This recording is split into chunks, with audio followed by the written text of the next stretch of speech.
Hey everyone, welcome back to the show. In today's episode, I am joined by Cole Napper. For those of you in talent intelligence or people analytics, Cole probably needs no introduction. But for everyone else, Cole is currently VP of Research, Innovation, and Talent Insights at Lightcast. He's the co-host of the very popular podcast Directionally Correct and author of the newly published book, People Analytics, Using Data-Driven HR and Generative AI as a Business Asset. We dig into Cole's career journey across big corporations and startups, explore the evolving field of people analytics, debate why smart people and good data aren't always enough to change minds, and cover some of the themes of Cole's new book, from social network analysis and AI agents to ethical data practices and the future of work itself. This one covers a ton of ground. Thanks, as always, for tuning in. Let's get into it. Hey, everyone. Welcome back to another episode of Elevate Your AIQ. I'm your host, Bob Pulver.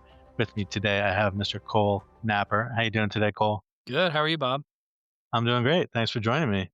I am excited to dig into a number of topics at the intersection of people analytics and AI and future of work and all these things that you and I get into the weeds of every day. You sound excited, Bob. I am excited. This is me excited. In case people don't know. Yeah. This is me smiling. But I thought you could just kick things off, just giving a little bit about your very extensive and impressive background of your people analytics career. Yeah, I'll try to do the short version because I don't want to take up the whole podcast just talking about where I worked.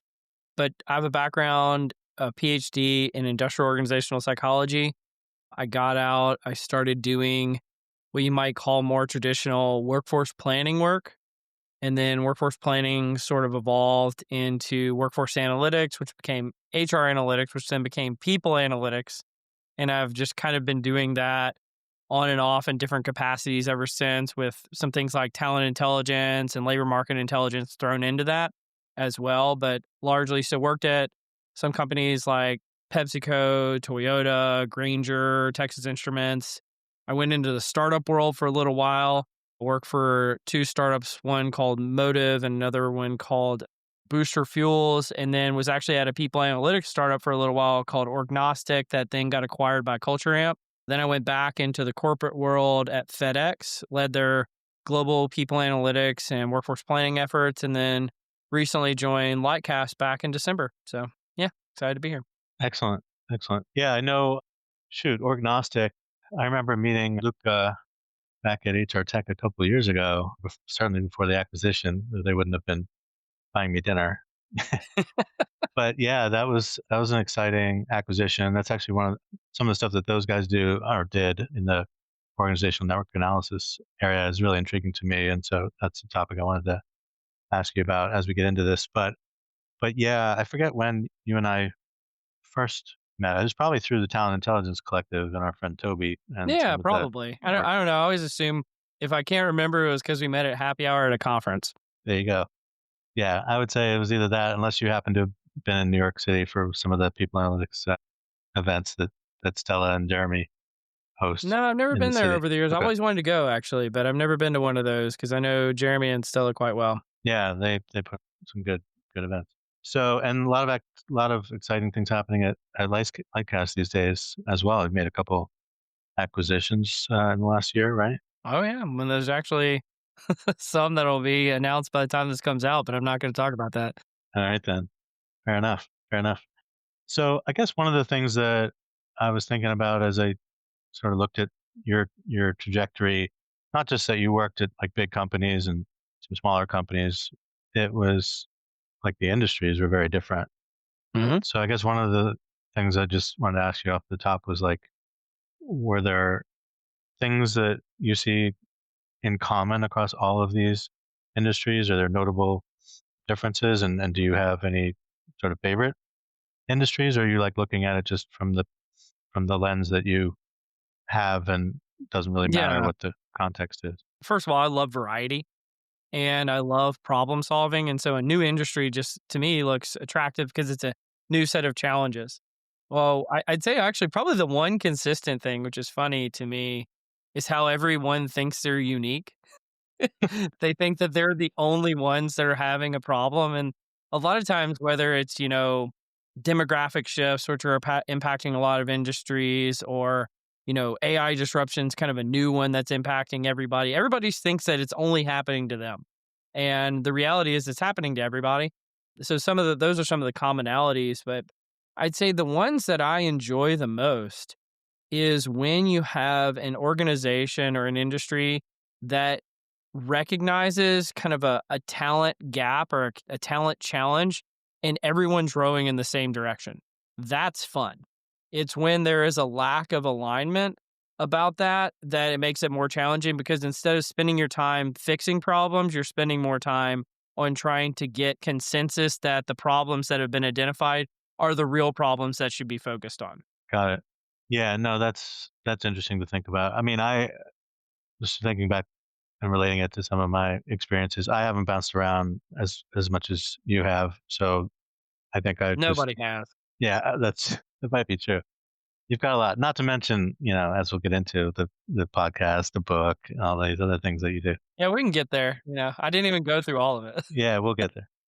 But yeah, for me, it was really IBM and then NBC Universal, which is obviously a big media company, but also sort of a media technology company. So there was some overlap, but the culture was quite different.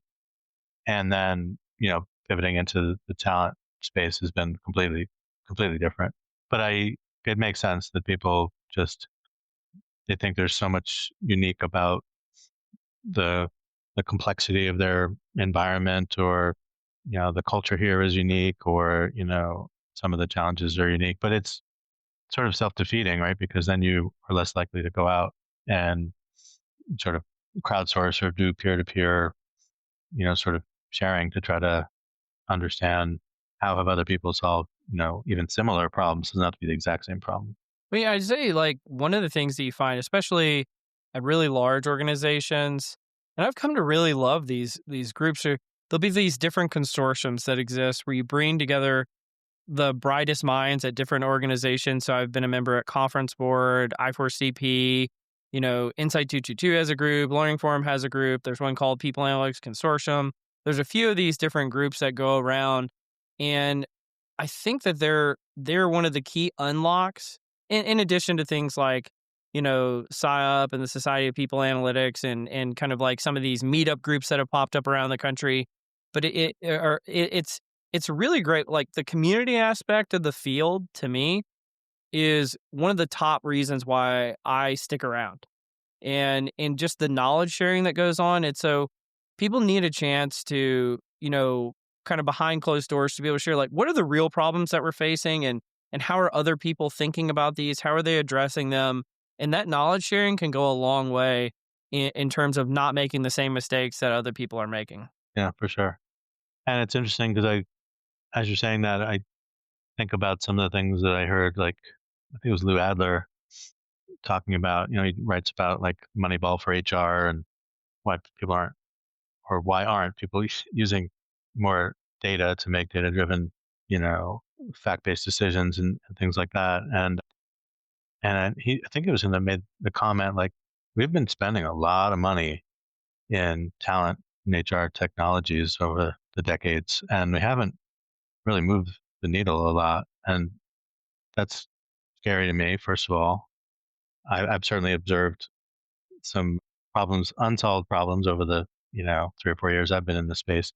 But it's scary to think that people have spent their whole career in the space and some of these problems are still outstanding. But humans are complex creatures, and so there's a lot of variability to the problems that you try to solve. But it is kind of crazy. And I also feel like, I guess I'd like to get your thoughts on this. I feel like everything that I've learned and continue to learn in the people analytics and talent intelligence space is like some of the smartest people I've ever met bringing the data, and yet people aren't listening, or they're not investing enough in this area. I mean, is it me? I mean, what are your thoughts here? I don't think it's just you. Yeah. Well, I'll go back to the software point for a second. Yeah. Why people aren't getting value, and then I'll kind of get my list of grievances on the second point that you made. The software problem is an interesting one because HR technology, generally speaking, like I don't think most people really think about it as Genesis. So HR technology was just done. It used to be called like creating digital HR. And it was because everything used to be done on like paper and pencil and filing cabinets. Right. And so the thought was, well, we can digitize a lot of the things that HR does. And then only after that, that investment was made, that did companies start to say, hey, are we getting the ROI of these tools that we expected to get? And can these tools actually do more than just, take what we did on paper and produce additional value to the organization? So a lot of the long-standing brands in HR technology that you and I could both rattle off, they actually just got their starts for digitizing things that used to be done on paper. And so they weren't really created to be value producers, Yeah. right? And so I actually think what you're seeing now in like the last, 5 to 6 years is a kind of a new phase shift in HR technology where these are companies that were always meant to create value. And then you're now like in the last year or two starting to see kind of the AI native firms pop up as well. And I think that's really where you're going to start to see the true like value first HR technology rather than value last HR technology. I don't know if I've ever heard anybody say it that way, but I think that exists in people analytics, but I think that it exists in the entire, HR tech suite as well. In terms of like why, really smart people aren't being listened to, in my book, one of the things I talked about, but I've been talking about this for years, is you would be surprised for a guy who has made a career out of doing analytics, how much I talk about things like influence and persuasion. And it's because I think what really smart people suffer from most of the time is that what they come to the conclusion of, they think that it will be self-evident to everyone else. And because it's self-evident, and once everybody sees the light, that they'll just change their behaviors or change their decision-making processes and just listen to reason. And anybody who knows anything about like cognitive biases knows that that is a fool's errand, right? And so you've got to engage in the process of kind of getting your hands dirty in terms of the politics of it all to make and influence decisions. And so I spent, an inordinate amount of time in my career, but also in my book talking about how to influence others with data. A lot of people talk about like storytelling with data. And what I think that's kind of like that's like almost like coded language for saying, hey, you're using data to try to kind of like tell me what to do, but what I want you to do is to persuade me what to do. And I think that's really what people are saying when they say you need to get better at storytelling with data. That makes a lot of sense. I guess I think about other areas, other use cases where people are just, it's like they see the data, but they don't want to believe it because it goes against their instinct, it goes against their gut. And if you take away my gut instinct, then you're taking away the human centric, decision making without recognizing that, you don't, it's okay to be wrong. You got to have a little bit of humility, know that you could be wrong, or take the data and then try to poke holes in it. Say your hypothesis was wrong. Say your data is flawed. Say you didn't have the right, sample size wasn't big enough. Whatever excuse, whatever, darts you want to throw at it, but have the conversation. Sure. The thing I would add to that is I think you'll be surprised how infrequently it's just because somebody's gut is overruled and how much more frequently what the data is saying is not in their self-interest, right? And so a lot of times, why I think analytics has struggled all the way to the Moneyball reference that you made earlier is if data is making the decision, why do you need me anymore?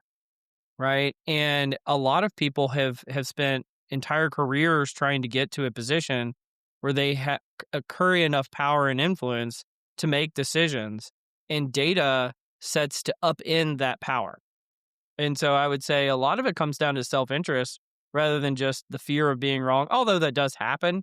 I think it's actually a lot easier from like a coaching standpoint to coach somebody through being wrong than it is to coach somebody through, you know, saying that you're not going to get to make the decision anymore.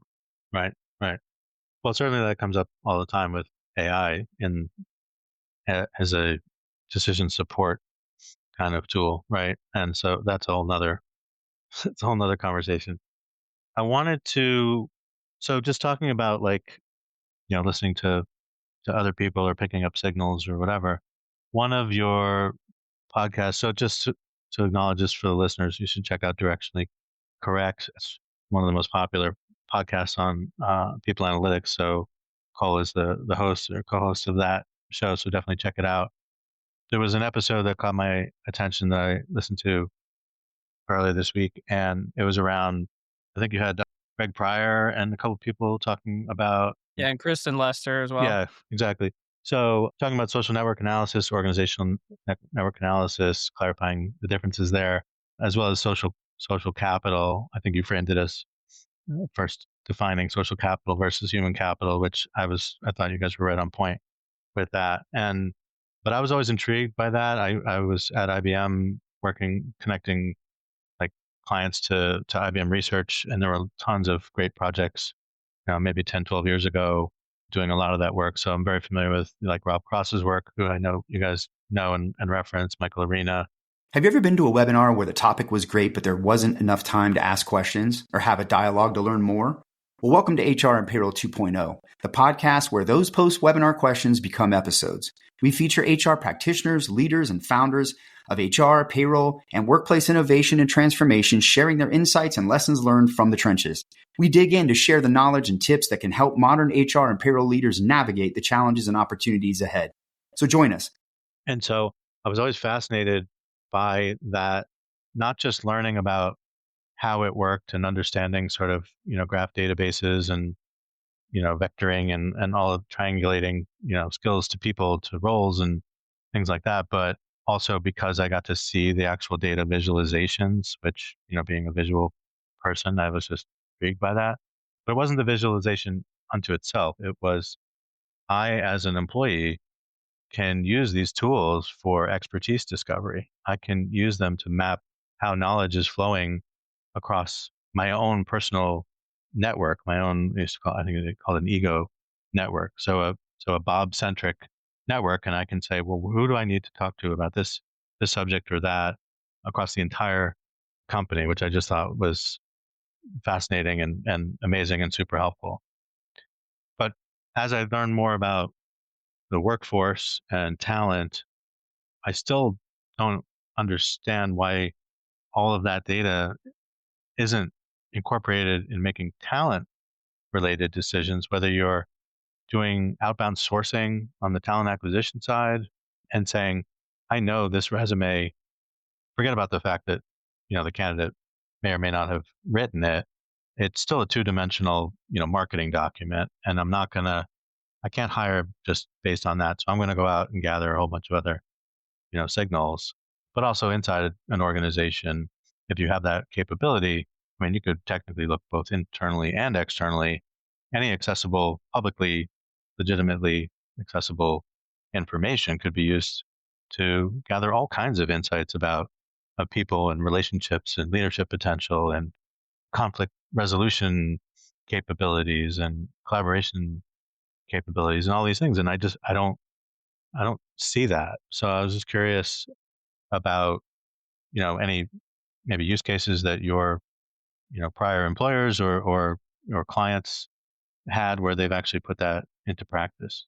It's so interesting because I feel like for social network analysis, we're in year like 10 or 20 on the hype curve, like a Gartner hype curve, and it still hasn't gotten to the peak.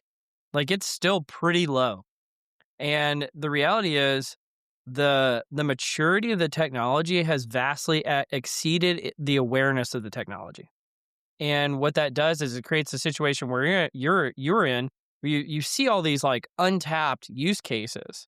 You're like, why is nobody touching this? And the reality is there are people. It's just a very small group of people, and you've named quite a few of them. I would even give my co-host some credit, Scott Hines. I would say he's a top 10 not only thinker but practitioner of using social network data to diagnose organizational problems. And so I feel just honored to get to know the guy. But like I've done some work in the past at some organizations. I'm not going to say exactly who, just for sake of like non-disclosures and that type of thing. But like new product development, wouldn't you want to understand if you knew you had multiple teams that are working on new product development? and you wanted to understand like how, like why are some teams succeeding and other teams failing, wouldn't you want to look at multiple social dynamics that were kind of the root causes of that problem, be able to diagnose it, but also create interventions that would improve the teams that are not working effectively? I've done that work in my career, right? So that would be kind of the people analytics use case of doing this internally. But I love the perspective that you brought kind of on the talent intelligence side, Bob, of like looking at not just the interconnections of the human beings themselves that exist in the labor market, but what are the skills they bring to the table? What are the, the certifications? What are the places that they've worked? Who do they know? I mean, anybody who's done talent acquisition works knows that referrals are, a great untapped source of talent. They usually stay longer. Sometimes they create homogenization, but all in all, like usually the positives outweigh the negatives, right? Well, imagine you could create a referral program without a referral program. If you just take the entire social network of everybody that works at a company and say, who did you go to school with? Who did you used to work with? What are they bringing to the table? And you could proactively source those candidates to join your organization and even create like AI automated solutions to create soft intros to those individuals, right? All of that exists. All of that exists today. It's just very few companies have productized it. And a lot of times, if any company is doing that, they're building it in-house rather than buying it off the shelf. And so I would agree that that's a huge opportunity, frankly, especially since AI has entered the equation about doing these types of things at scale. Yeah, no, all right. I'm glad I'm not crazy. I like your example where like if you were building a team, because that's part of, I know part of your remit is at Lightcast is around innovation, right? And so if you were going to build a team, I got involved in this at IBM and then a little bit at NBC as well, but innovation management.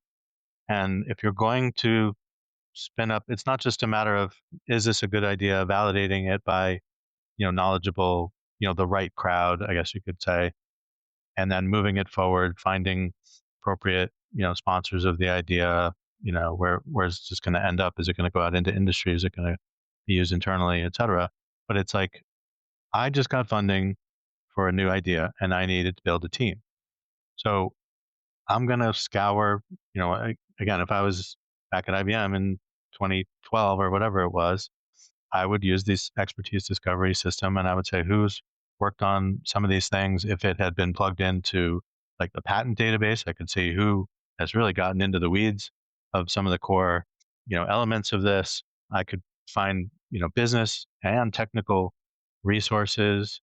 So every time I see like a founder saying, "Oh, I've got this idea. I got some, friends and family, pre-seed angel funding, whatever. I just need a technical co-founder." It's like, you should know that shouldn't just be like this open, giant call to the world. You should be much more sort of targeted to say who's worked with who knows about this, who's done this, and not just necessarily about their, pedigree, but who do I know has worked with me before? I mean, I talk to startup founders all the time. I mean, pretty much every day. And some of them are like, if I ask them how did you find your like founding team?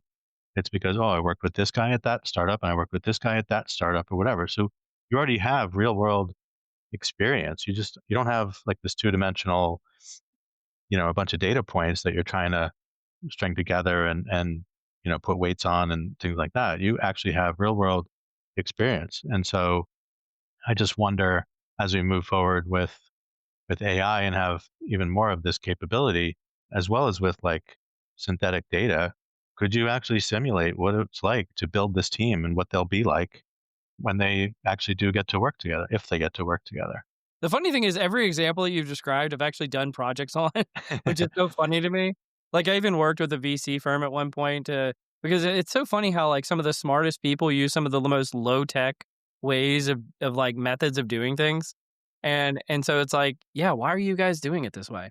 And just using it. Like, again, I don't want to belabor the point, but yeah, there are organizations that are looking into these type of questions, and I would just say it's more the exception than the rule. And so what that means is there's a lot of low hanging fruit out there for you listeners to go pick if you decide to. So Cole, let's talk about the book. Congrats on the launch. This book just launched at the end of August. For the listeners, this book is called People Analytics: Using Data-Driven HR and Gen AI as a Business Asset. So you cover a lot of ground here. I mean, you cover some historical context around what you alluded to at the beginning around how we got to sort of people analytics in its current state, the pros and cons, where people are using it effectively or not, but then certainly pivoting into, latest advancements with generative AI and how those two things intersect. So I thought we could, unpack this a little bit. Why don't we start with just like what was the impetus for writing the book at this time? Yeah, I'd say there was a variety of them, but I'd say the one that actually got me to sign on the dotted line with the publisher was I was using these generative AI tools and asking them, obviously, because I'm very interested about people analytics, workforce planning, talent intelligence. I was asking them questions, and I feel like it was giving me bad answers a lot of times. Like, that's just wrong. And it wasn't like a hallucination wrong. It was just the data points that they had used that were kind of considered kind of the gold standard data points were incomplete or old. And so I was like, you know what? A lot of these AI tools, they prioritize trusted sources. You know what some of those trusted sources are? It's things like textbooks. So I was like, well, I guess I need to write one, because if I want to do something that, may stand the test of time, chances are a book does that already, but in the future, people are going to be using AIs probably more than books. And so I should be doing something that's creating the corpus of knowledge for the AI in the future. And so I felt like right now was the best time to do that. But it was also the most worrisome, because I was worried that the things I would write would be outdated so quickly that by the time the book was published, it wouldn't be relevant anymore. And, actually that my fears of that have been largely assuaged. So I'm pretty happy about it, how evergreen the content was that I wrote. Yeah, you're giving me some motivation to start putting my We've already talked about it off the podcast, Bob. We're going to get you there, man. I know. I do have the form pulled up to submit my my drafts or my proposal. So that's baby steps. Baby steps. So let's kind of work our way through this. So let's talk about like the strategic value. I mean, and we kind of, navigated through a little bit of this in the conversation so far, but just like the strategic value of people analytics and all the facets of it. Well, people analytics is only valuable in the sense that it influences decision making. People analytics that doesn't influence decision making is just overhead, right? And I think the lack of awareness to that is surprising to me. So that's why I dedicated the whole first section of the book calling it business value. And it's about how to move people analytics from being a cost center to a profit center for organizations. And I give this example. A little over a year ago, I was speaking at a conference, and a few hundred people in the audience, all of them practitioners in the space, and I asked the question, who in the audience has made over $1 million commitment to their business to bring an ROI of the work that they're doing? And not a single person raised their hand. And so you have, again, some of the most sophisticated, progressive, analytically oriented people in the world in this room, and not a single one of them is focused on ROI, right? And so what that told me is I needed, and so I talked about how at that time I had made a $50 million commitment to the business that I was working to support, and we brought in $200 million. And I also said you'd be surprised how easy it was. I think people just didn't understand that how much low-hanging fruit, again, to use that analogy, is left to be plucked if you actually focus on it. So the barrier isn't the bringing the value. The barrier is just changing the mindset and the skill set of how to do people analytics effectively. And I thought, rather than chide people of like, you're doing this wrong, I need to teach them how to do it right. And so I focused the whole section of the book on how to do it right. And hopefully this will be a transformative moment for the field of how to do this more effectively. Yeah, no, I think that switch is vital, right? To just say, look, we're going to show you where you can make better, smarter moves. And I feel like it's an interesting time now to kind of go through that exercise, because you do have so much data collected from so many different places. Everything is sort of instrumented, and you've got, I mean, even if you haven't implemented AI agents and agentic workflows, which 98, 99% of organizations have not. You've still got a ton of data that you've been collecting. You've been doing, process mining. You've done some automation, and you can see where some of the savings exists. And I imagine now you've got to think about what are some of these equations look like now that you've got some automation of tasks that were previously done by humans. And it's not that automation is new, but certainly you have more intelligence gathering. You've got systems that are better integrated, so data is collected a little bit easier. But I think organizations still, I guess it depends on where they are on the maturity curve in that sense. But I think some of this, I guess this is more of a question than a statement. As people try to get more information from each department, they try to instrument, more of that. Does that all make its way to the people analytics team, or is there still some pockets that are just hidden and there's still more value to extract from even an effective PA team? I think I kind of invert it. And the reason why is because most HR teams, if they're trying to make this type of investment, they're going to look to their most kind of digitally native, technology native functions to lead the way. And the only two that I can think of that are consistently in that camp are people analytics and HR technology functions. All right. Now, I don't know how much time you've spent with HR technology folks, but I've spent quite a bit. They have no aspirations for leadership as far as I can tell. Right? They like their technology. They like playing with it. They're tinkerers, not leaders, generally speaking. And so just by process of elimination, and I've seen this manifest at many organizations, is that people analytics is the ones that are leading and driving the change for AI adoption. All right. So first, they may focus on themselves. They may focus on other parts of HR. It's really immaterial as to where they focus, but it's like, who are the most prepared to focus there? Because I think if you just plopped a generic HR generalist into that type of role and said, hey, you figure it out, I think that would be not a recipe for success, right? And so in terms of where they focus, I think, again, if you're going to use my book as a preference, you should focus on the areas that you're going to gain the most value first. And I think you've touched on a few already, focusing on the tasks, focusing on the processes, about how things like agents could play a role in workflows to, again, take waste out of the equation. I think one of the challenges, and I don't think people really understand this, but people analytics went through this, but a lot of HR went through this a few years ago, was like RPA, you remember, robotic process automation, that only worked in deterministic processes, right? And it's why it continually struggled. But AI actually has the opposite problem, is AI is really great at dealing with probabilistic scenarios. The problem is users are expecting deterministic outcomes. And that's a circle you're never going to square, as far as I can tell. And so it's incredibly flexible in the sense that you can deal with the ambiguity of many processes better. It's just the expectations for results are going to have to change from deterministic to probabilistic, which is one of the problems that has existed for a while when it came to things like predictive analysis. Everybody, in the past 10 years has been talking about, we really want to get to prediction. Can we predict the future?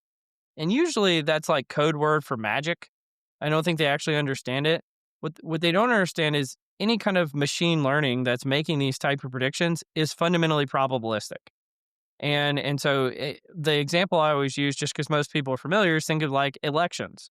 They say candidate A has a 60% chance of winning and candidate B has a 40% chance of winning. And when candidate B wins, people lose their minds because they said, you said that candidate A was going to win. And said, no, we said there was a 60% chance candidate A was going to win. That's a probabilistic outcome.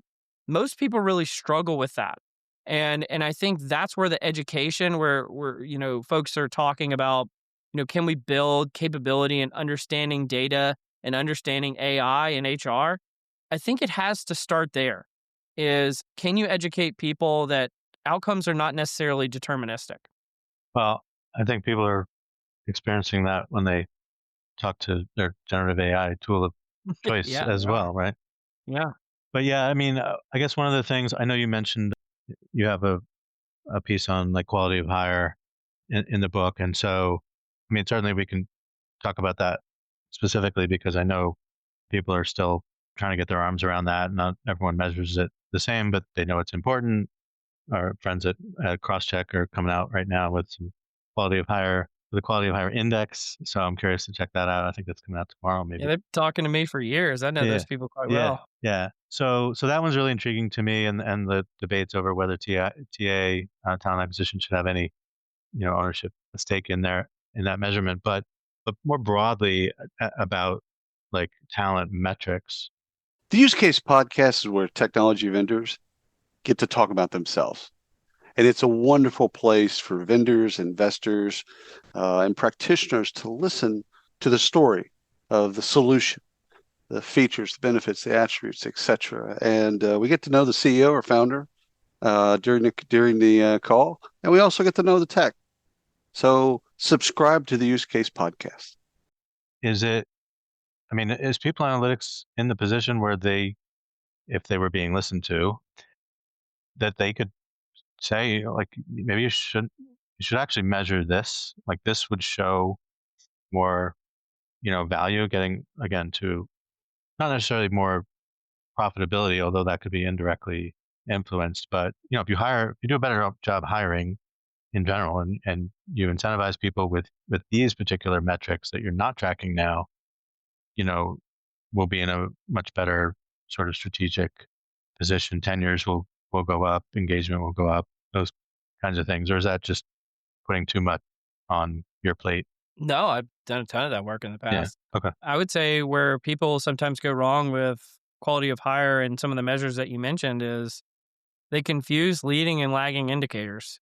And so they kind of double measure, right?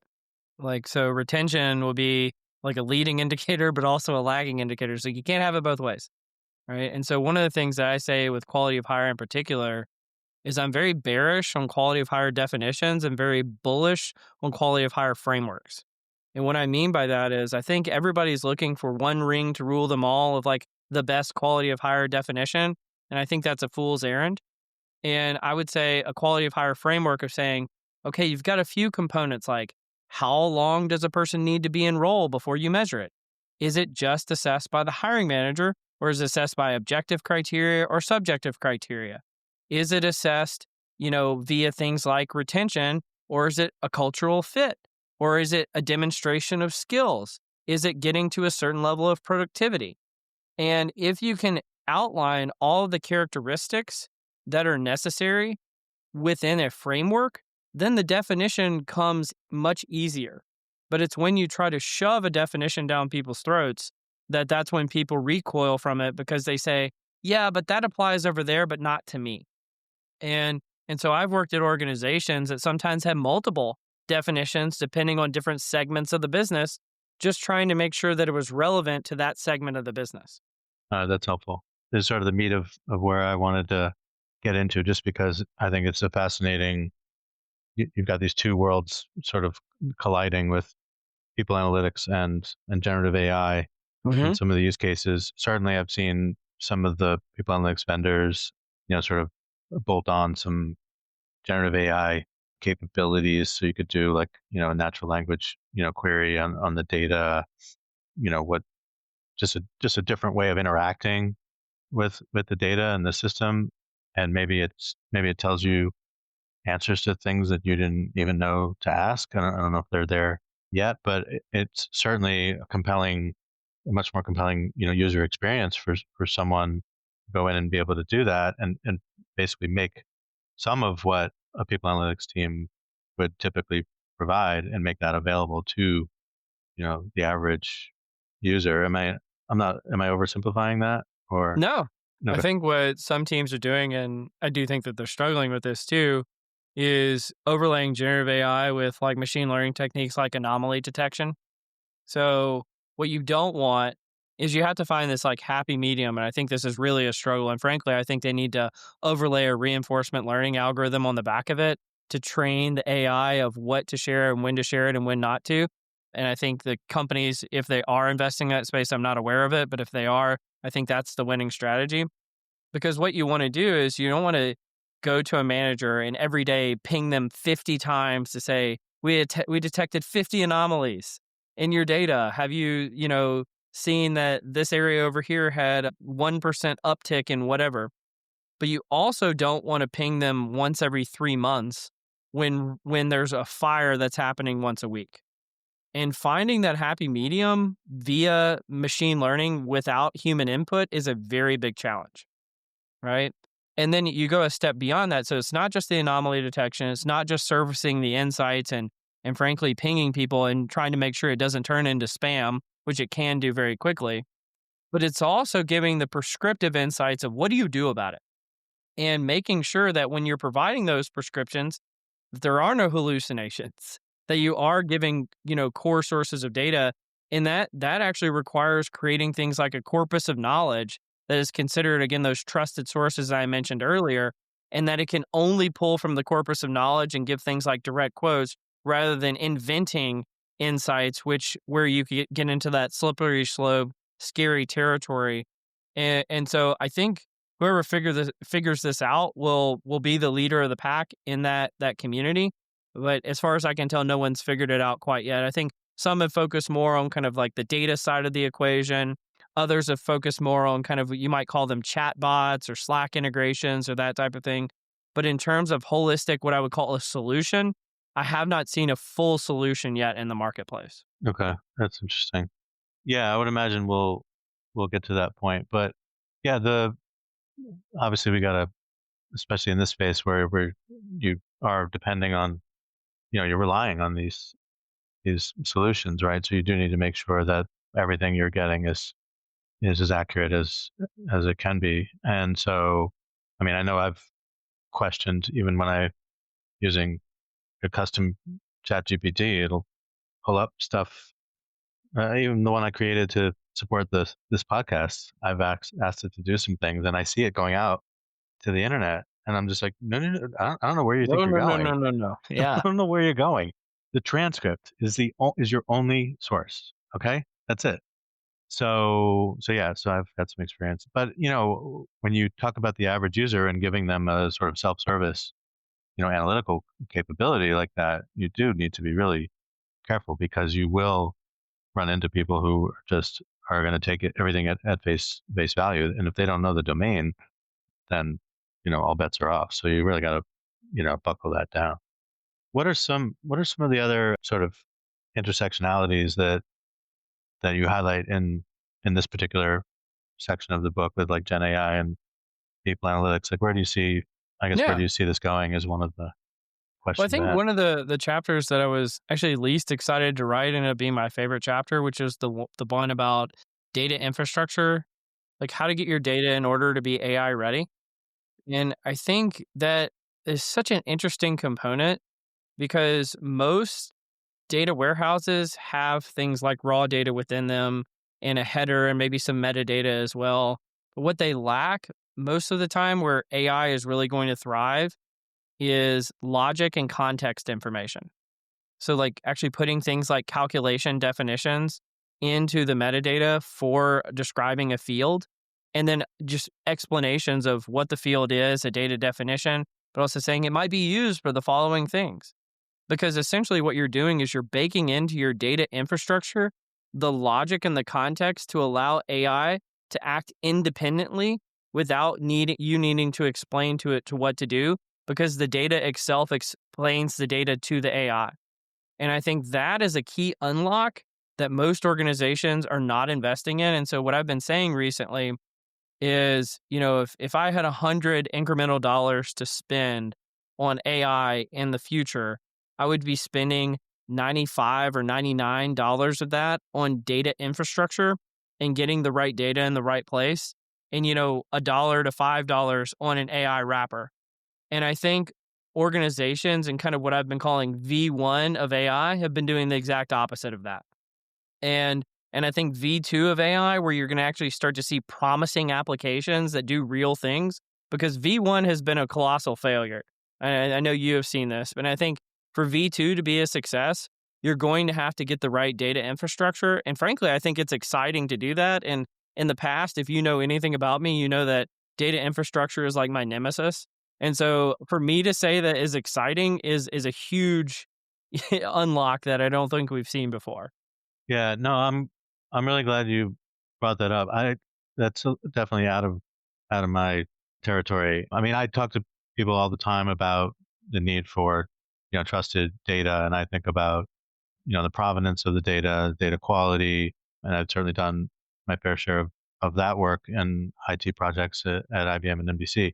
But I hadn't thought about the elements of, the infrastructure and the metadata and the way in which you're sort of prepping that for what you do with AI. And I certainly talk a lot about the fact that organizations that have a certain level of data and analytics maturity in general are much better equipped to take advantage and get real value from AI, because otherwise you're going to be constantly fixing. It's like buying, an unreliable car. It's going to spend a lot of time in the shop, or it's going to give you all kinds of problems while you have it out on the road. And in the case of AI, especially in talent, that's a recipe for disaster and all kinds of risk. You're not wrong, Bob. You're not wrong. One of the other things, just on the Gen AI front, that I want to ask you about was when we think about strategic workforce planning and we think about advanced automation. I'll call it like not super. I don't want to use the word super intelligent. We think about like cognitive automation, AI agents, and we think about the workforce. How do you see this playing out? I mean, I guess the first question is, do you consider agents part of the workforce, or does the workforce need to have a pulse? Yeah, I think that's so silly. Well, where I'm going is like, yeah, it's strategic workforce planning. If strategic workforce planning also has to incorporate everything that agents and assistants can do, then it's actually more than the workforce, right? It's work planning. It is Right. work planning. I totally agree with that. I think until you start paying these agents and you like put them on a W-2 or something like that, I think it's all asinine what people are talking about. Like, are they your coworkers or not? And I think it's just anthropomorphizing a technology. And again, you actually could. I wrote an article a while back called HRAAP, which is like human resources as a protocol of like how you could do this using aligning like protocols from the crypto world with AI to create a way of doing this. And you actually could pay the agents. I don't think anybody's going that direction. But in that case, like until then, I see that as immaterial. But your point is well understood, which is there's a component of this that truly is still strategic workforce planning, right? But there's also a component of this, which is just understanding the work. And then there's a component of it, which is what role and percentage of a particular job or a particular set of tasks is AI going to do versus a human going to do. And I think people are underappreciating the level of complexity and necessity of really truly understanding work for the first time. I recently did a webinar called Job Analysis Rebooted. So the study of jobs has existed for over 100 years, right? And understanding work. And it was considered like the least sexy part of HR, right? No one wanted to do this work. And I said, if I created this webinar 2 years ago, 7 people would have showed up. And there was over 400 people there. And it's because this is becoming such a relevant topic right now that we have to find ways of understanding and studying work at scale because of the transformation that AI is bringing.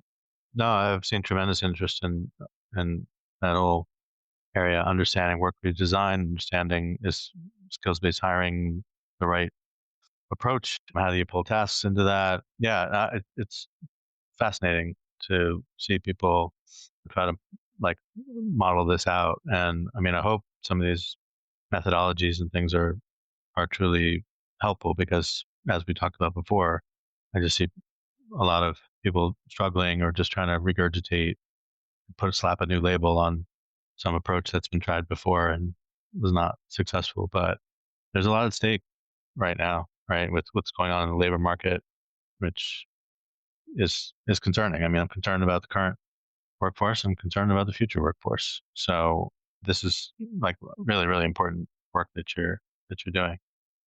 You had another chapter on ethics. I certainly spent a lot of time thinking about that with my responsible AI hat on and my human-centric AI council, and thinking about fairness and everything going on right now. Any highlights or key takeaways from that chapter? Yeah, I've been telling people that tongue in cheek that was the most difficult chapter to write, because I had to come up with like the 99th way to say don't do messed up stuff with data, and it was just like racking my brain at a certain point. But I think there's this concept within that chapter about what does it mean to be biased? What does it mean to be virtuous, which is a word you never hear in terms of like how to use this data effectively? And what are the limitations of things like governance? Because we all talk about the benefits of governance, but what are the limitations of it? And is it getting to a point, are we recognizing the trade-offs between innovations and the stifling of innovation that comes through slowing things down?